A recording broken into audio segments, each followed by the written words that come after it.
hadiah 10 gelang benda. Kali ini saya akan bercerita tentang turunnya wahyu pertama. Kali ini saya tidak sendirian loh. Saya ditemani oleh teman saya. Perkenalkan namamu.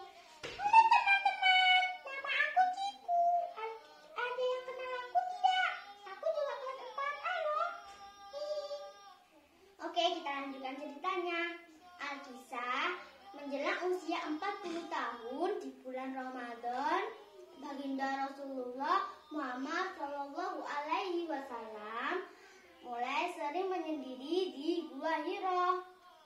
Ia senang bertadabbur tentang ciptaan-ciptaan Allah yang ada di situ, jauh dari kaumnya yang menyembah bongkahan-bongkahan batu dan mempercayai tahayul-tahayul yang tidak masuk akal. Hingga pada suatu malam 17 Ramadan tahun 610, Nabi Muhammad didatangi oleh sesosok makhluk. Wah, siapa ya makhluk itu teman-teman? Diam, kamu harus mendengarkan cerita ini sampai selesai. Oh iya, maaf. Siapa ya teman-teman? Apakah teman-teman ada yang tahu? Ya, betul sekali.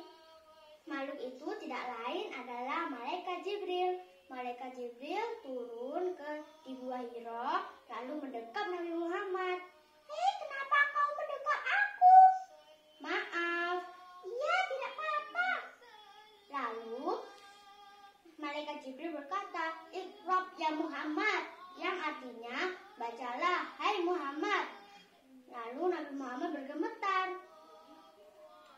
dan menjawab, Ma'an Nabi Qori, yang artinya aku tidak bisa membaca. Setelah itu Malaikat Jibril kembali mendekat Nabi Muhammad dan berkata, Iqra ya Muhammad, yang artinya bacalah hai Muhammad. Nabi Muhammad bergemetar dan menjawab, Ma'an Nabi Qori, yang artinya aku tidak bisa membaca. Melihat Nabi Muhammad yang kelelahan, Malaikat Jibril melepaskan Nabi Muhammad dan berkata, Iqra bismi rabbikal ladzi khalaq, yang artinya bacalah dengan nama Tuhanmu yang menciptakan. Khalaqal insana min 'alaq, Dia telah menciptakan manusia dari segumpal darah. Iqra wa rabbukal akram, bacalah ya Tuhanmu yang maha pemurah. Alladzi 'allama bil qalam, yang mengajar manusia dengan perantaran kalam.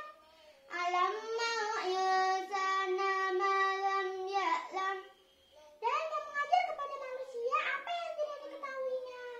Wah, kamu tahu artinya? Iya dong, aku kebetulan juga baca buku itu. Wah, bagus. Namun Nabi Muhammad menghafalkan kalimat itu hingga hafal. Sejak kepergian Malaikat Jibril, Nabi Muhammad merasa takut dan pulang ke rumah. Sesampainya di rumah, Nabi Muhammad Shallallahu Alaihi Wasallam meminta istrinya Khadijah untuk menyelimutinya.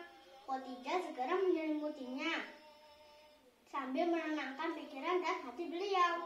Karena cemas dengan keadaan suaminya, Khadijah pergi ke rumah saudaranya yang bernama Warahah bin Nawfal.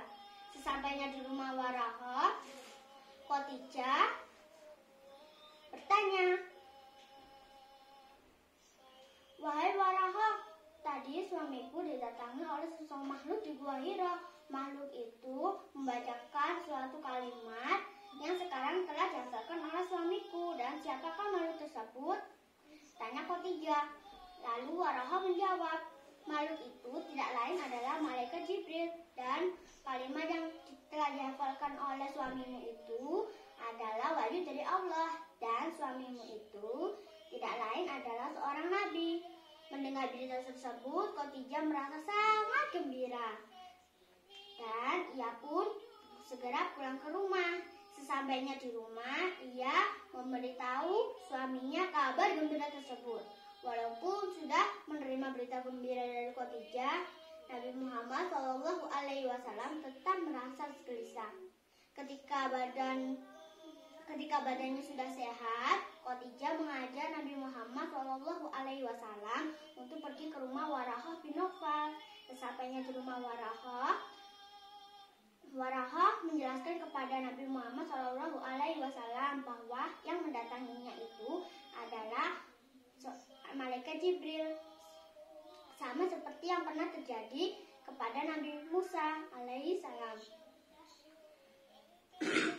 Namun ia pun juga berjanji bahwa kalau ia diberi umur panjang, ia akan membantu Nabi Muhammad Shallallahu Alaihi Wasallam bila kaumnya memusuhinya.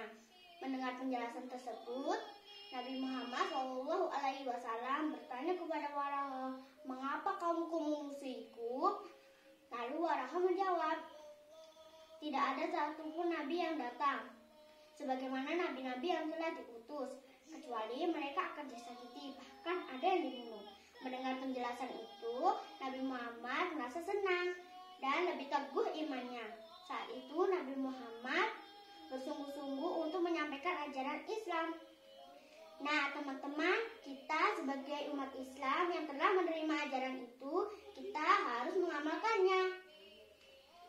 Nah, teman-teman, semoga cerita ini bisa diambil hikmahnya dan juga bermanfaat untuk teman-teman semua.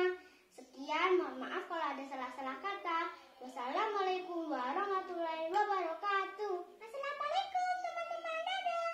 Dah.